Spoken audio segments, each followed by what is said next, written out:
অবস্থা দেখো, আমার সকাল থেকে মেঘ বৃষ্টি এইসব হচ্ছিল। তো মাছ পদে রান্না ফেলে চলে গেলে ওই তো ছেলে বলছিস এখন? আবার সে ঠান্ডা লাগছে, এইখানে কিছুক্ষণ বসেছিল, ঠান্ডা এবার শাঁ করছে আওয়াজ। ওখানে বসে থাকাটা উচিত হয় না, এখানে তো জলের পুরো একদম জলের ঠান্ডা হাওয়া, তারপরে বৃষ্টিটাও হচ্ছে, বৃষ্টিও হচ্ছে, আবার বৃষ্টিও হচ্ছে, কি হবে জানি না। তো বন্ধুরা শুভ সকাল। আর আজকের কিন্তু সকাল সকাল ঘুম থেকে উঠেছি, প্রায় 6টার সময় ঘুম থেকে উঠে সবাই কই? আমি আর তুমি 7টার সময়, তোমাকে 7টার সময় ডেকেছি। আচ্ছা। বাবা বরং আমার থেকে আগে উঠেছে। আমার ঘুম হয়ে গেছিল 6টায়, কিন্তু আমি উঠিনি।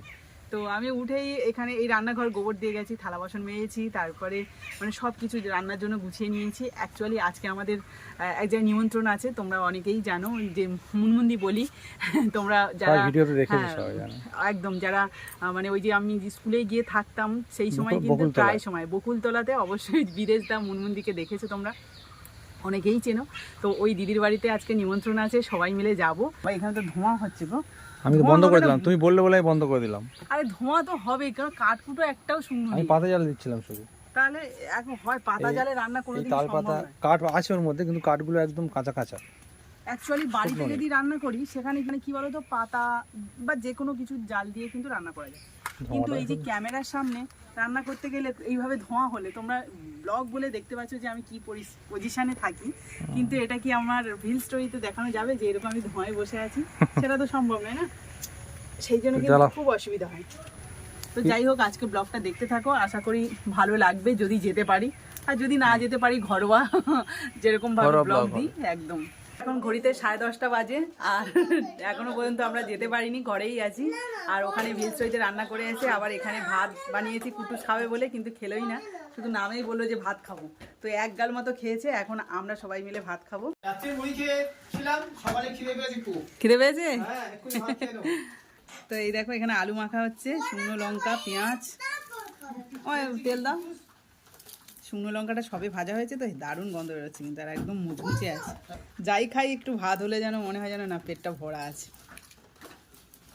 আলুটা মেখে নেব, ওদিকে ভাত মা এই যে বেড়ে ঠান্ডা করতে দিয়েছে, আর কুটুসের জন্য এই যে ডিম ভেজে দিয়েছিলাম, কিছুই খাইনি, ওই যে ভাত রয়েছে। ওই যে পড়াবে বলে বোর্ড টোর নিয়ে রেডি। দাদু পড়াবে চশমা, ওই যে চশমাটা চশমা মাথায় থাকবে, দিন রাত চশমা।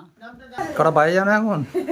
12:30 বাজে, কিন্তু সবাই মিলে একসাথে যাবো বলেই তো দেরিটা হচ্ছে, তাছাড়া কোনো অসুবিধা হতো না, আমরা আগে থেকে রেডি হয়ে গেছি। আর ঠিক যাওয়ার সময় কিন্তু ওয়েদারটা চেঞ্জ হয়ে গেছে, মানে অনেকটাই ঠান্ডা, যেতে পারতাম। হ্যাঁ জানি না, আবার বেরোতে পারতে আমরা এত লেট করছি যে হয়তো বৃষ্টি এসে যেতে পারে, মানে অনেকক্ষণ থেকে, মানে প্রায় 10:30 থেকেই কিন্তু এটা মেঘটা অনেকটা কেটে গেছে। সবাই রেডি হতে একটু দেরি তো হবেই। ভাবছিলাম আজকে একটু শাড়ি পরেই যাবো, কারণ কোনো জায়গায় গেলে না আমি শাড়ি পরেই যাই বেশিরভাগ জায়গায়। তো আজকে এই যে কুর্তিটা বললাম, কারণ ওয়েদারটা খারাপ, তার উপরে বাইকে যাব, গিয়ে আবার একটুখানি সময় কাটাবো ওখানে, আর শাড়ি পরে না অনেকক্ষণ থাকতে কেমন একটা অস্বস্তি হয়, তখন কষ্ট হয়ে যায়। সবাই যখন ওই যে কুর্তি টুর্তি পরে, ধর আমার তখন মনে হয়েছে আমি একটু কুর্তি পরলে ফ্রি থাকতে পারতাম, সেই জন্য আজকে কিন্তু আগে থেকেই কুর্তিটা পরে নিয়েছি। কালকে থেকে কিন্তু আমি ঠিক করছিলাম যে শাড়ি পরেই যাবো। তো এইভাবে যাবো, চুলটা আবার শ্যাম্পু করেছি ভিজে, সেই জন্য ছেড়েও রেখেছি, আর চুল সারা ঘর ভর্তি, কিন্তু কি করব, প্রচুর চুল উঠছে, কারণ আমি যত্ন নিতে পারছি না, তো একদমই নিই না। তো কেমন লাগছে জানিও এই কুর্তিটা, সেই সোনাঝুরি হাটের কুর্তি, একদম সিম্পল, ভালো, কিন্তু ভুড়ি হয়ে যাচ্ছে। চেপে রেখেছি বলে মনে হচ্ছে, বারবার বিরিয়ানি খাচ্ছে বলে মনে হচ্ছে। একদম, আর আমি খাবো না, একদম নয়। তো আলটিমেট বেরোলাম প্রায় 1টার দিকে, এখন যেতে এখনো আধা ঘন্টা মতো সময় লাগছে, তাই তো আবার সবাই মিলে একসাথেই যাচ্ছি, একটু তো এদিক ওদিক হবে। তো চলো, ওয়েদারটা মোটামুটি ভালোই আছে, আর আমাদের ছাতাটাও খুলে দিয়েছে দাদাভাই, মনে হচ্ছিল যে ভালো লাগছে না ছাতা। আর সত্যি কথা কি, ছাতাটা থাকলে তো পিছনে আমি কমফোর্টেবল ভাবে বসতে পারি না, কারণ পিছনটা পুরো চেপে থাকতে হয় এইভাবে। খুব রোদ্দুর বৃষ্টির সময় ঠিক আছে একদম। স্বর্ণদি চলে এসছো? আলটিমেট পৌঁছে গেলাম, একটা ছোট্ট সমুদ্র পেরিয়েছি। হ্যাঁ, সব জায়গাতেই জল জমে আছে, আমাদের বাড়ি গেলে পড়েও যেতে পারে, জল নেই কিন্তু স্লিপ খেয়ে পড়ে যাবে, আমার এত রাস্তা খারাপ। চলো, বিশাল বাড়ি বাবা, উপরে তাকাতে পারছি না। হ্যাঁ, ওই অত শীঘ্র আনতে যাবে সুশান্ত, গাড়ি ঘুরিয়ে রাখতে। চল, ও বেরিয়ে গেছে, এক্ষুনি যাবে সুশান্ত, তাহলে এক্ষুনি চলে যাবে। ভালো আছো তো? এই রে, ভালো আছো? হ্যাঁ হ্যাঁ, তাড়াতাড়ি এসো। আসতে পেরেছি তাই ভালো, বৃষ্টি যা হচ্ছে। অন্যদীপ তো এসেই কি করছে দেখো না, শুধু গাড়ি ঘোড়া নিয়ে ঘোরাঘুরি করছে। বিশাল কড়াই রান্না হচ্ছে দেখো।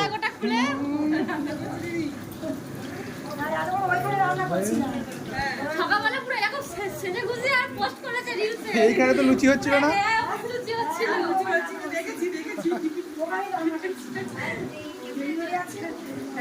কেমন লাগছে? ভালোই লাগছে। দিদিটা কষ্ট করছে, প্রচুর কষ্ট করছে। একদম, তুমি হাত লাগাও।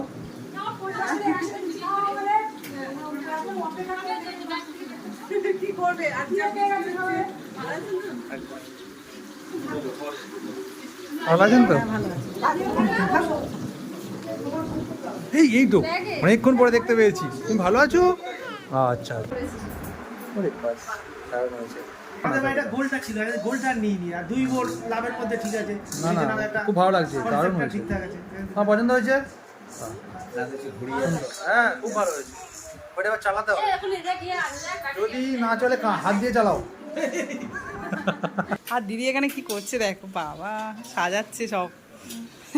সকাল থেকে আসার কথা, আর সেই খাবার কত করেছে দেখো। ওই দিদি অতগুলো দিও না, অতগুলো আমি তো খেতে পারবো না। এই ছোলার ডাল, বাবা কি সুন্দর বানিয়েছে সব। খেয়েছেন তো? এখন তো 2টো বাজে গেল। হ্যাঁ হ্যাঁ, কি করবে? একেবারে রাতের খাওয়া খেয়ে যেতে হবে। এখন সব আমি লুচি দিয়ে পেট ভরাবো? এ কি করছো? হ্যাঁ এ কি? এখানেই তো পেট ভরে গেল দি। এই পকোড়া, এই দেখো চিকেন পকোড়া চলে এসছে। বাবা রে, দাদা তোমরা আসো, একটু আসো আমাদের সাথে, একটু সহযোগিতা করো, শেষ করতে হবে তো। খুশি আমি তোমাদের খিদে পেয়েছে বোঝা যাচ্ছে, ওই জন্য বলছি তো, প্লেট মানে দেওয়ার সাথে সাথে ফাঁকা করে দিলে। না না দাদা, আর কিছু না, আর কেউ খাবে না, এখানে কিছু না। বিদেশা পরিবেশন শুরু করে দিয়েছে, আর দিদি ওদিকে গুছিয়ে দিচ্ছে। আর এদিকে খেতে বসেছে কারা দেখি, দেবাঙ্গনা। ঠিক আছে, মামা ভালো রান্না করেছে তো? হ্যাঁ, আর দেবারনি ভালো লাগছে? তোমারও তো মনে হয় মা না দিদি খাইয়ে দেয় না? হ্যাঁ আচ্ছা খাও, আর তুমি একাই খাও। সুশান্ত জগদীশ বসে পড়েছে, আর বাকি এখন সবাই আসতে পারছে না, সবাই খেতে বসে গেছে। দেখো জগদীশ তো খাওয়া শুরু করেছে, সুশান্তও খাওয়া শুরু করেছে। আচ্ছা না, আমি শেষে বসবো। বাচ্চারাও খাওয়া শুরু করে দিয়েছে, আর 2টো বাচ্চা এখানে বসে আছে দেখো। সাদা ভাত, ফ্রাইড রাইস, আলু ভাজা, পমফ্রেট, এখন অনেক কিছু আছে, আচ্ছা আচ্ছা সব। এত খাচ্ছি যে শেষ হচ্ছে না। এই যে কাঁটাটা দেখাচ্ছে। রয়েছে এই যে ফ্রাইড রাইস আর চিলি চিকেন। দিদি কিন্তু প্রত্যেকটা রান্না নিজের হাতে করেছে, এবং প্রত্যেকটা রান্নাই খুব ভালো হয়েছে। কি হয়েছে, খাবে না তুমি? হ্যাঁ দি, সব রান্নাই কিন্তু খুব সুন্দর হয়েছে। হ্যাঁ ফাটাফাটি। হ্যাঁ আরে বাস,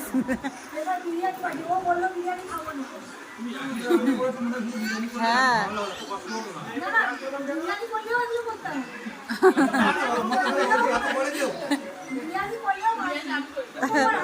বিরিয়ানিটা আমি করছি।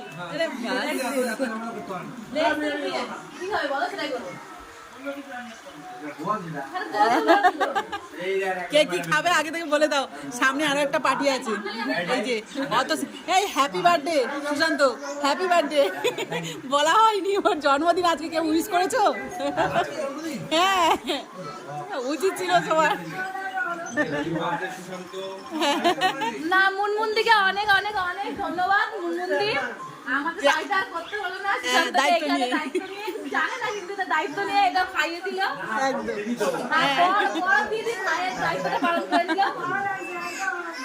একদম ঠিক দিনে হয়েছে জন্মদিনটা, আবার একদিন পরে না 2 দিন পরে তো জন্মদিন। খারাপ হলো না। হ্যাঁ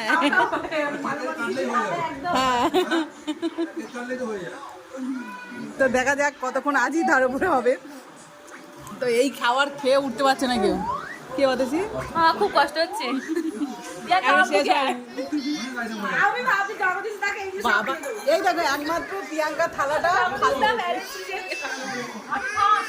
প্লেট একদম ফাঁকা। ভালো মেয়ে সব থেকে। আমার তো আমার তো স্বাদ হচ্ছে নাই ভাত। মুনমুন্দি সুশান্তর জন্মদিন পালন করছে আর সাবিত্রীদির স্বাদ পালন করছে। পুরো প্লেট সাজানো রয়েছে, এই দেখো।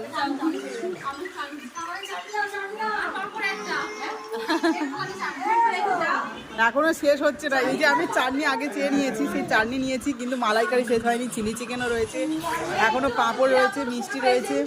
কোনটা খাবো? Atasi time over. আবার দেখা হবে সামনে, আবার প্রোগ্রাম আছে। ঠিক আছে, সাবধানে যাও। আমরা কিন্তু যাচ্ছি না, সবার লাস্টে সবার ফার্স্টে চলে যাচ্ছি।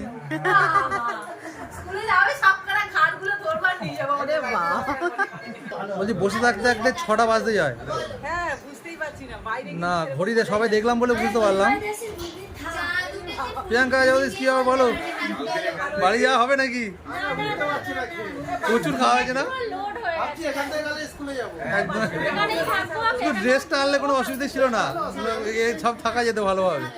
স্কুল ড্রেসটা আনলে হয়ে যেত কোনো এই তো কেটে বুঝতেই পারলাম না, সন্ধ্যা হয়ে গেল তো গল্পে গল্পে। হ্যাঁ, 3টে-4টে থেকে খেলাম, সবাই মজা করলাম, কিন্তু দিদির কষ্ট হয়েছে খুব আজকে। ওই তোমরা কি করছো? স্বর্ণদীপ কি করছো দেখি? পড়াশোনা করছো? কি মজা করছে দেখো বাচ্চারা।